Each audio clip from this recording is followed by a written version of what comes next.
Hello, I am Chance Connor, and this will be my final on exploring the connections between all different aspects of history and the civilizations that dwelled within them. So, to begin, we have religion and how it connects to moral values, power and politics, and economics. Religion perhaps has the ability to touch every part of society in proportion to how big a role the religion has in said society. Some ancient societies believe that their kings were blessed by the gods. In some societies, the church may hold vast economic power due to being exempt from taxes or receiving things like tithes, and that can play a major role in some circumstances.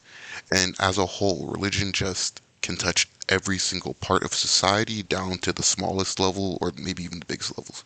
So, for an example of economics, we have indulgences. As referenced in Modulus 2's The Protestant Reformation text, which was on the Protestant Reformation, the church sold indulgences. Many people purchased these, giving the church a vast amount of economic power, while the economy itself funneled through the church partially.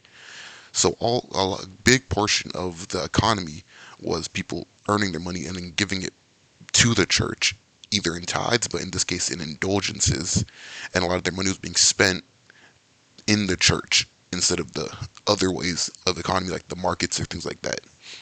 Additionally, we have the divine right of kings. In Module 4 readings, what is a monarchy, we are introduced to the concept divine right of kings. This was a concept where a monarch's authority came from the god and made rebellion a sin against God. So in these um, governments, the kings of these governments would declare themselves king, and that their power that they were given was given directly from God. So it directly tied the power that they held with the religion of the people, and it made rebellion a sin. So if someone went against what they were saying, they weren't going against simply the king, they were also going against God, and it made their power directly translate to the faith that the people had in the religion. Next is religion and how it connects to building empires. And with religion touching nearly every aspect of society, even the rise and fall of an empire can be influenced by religion.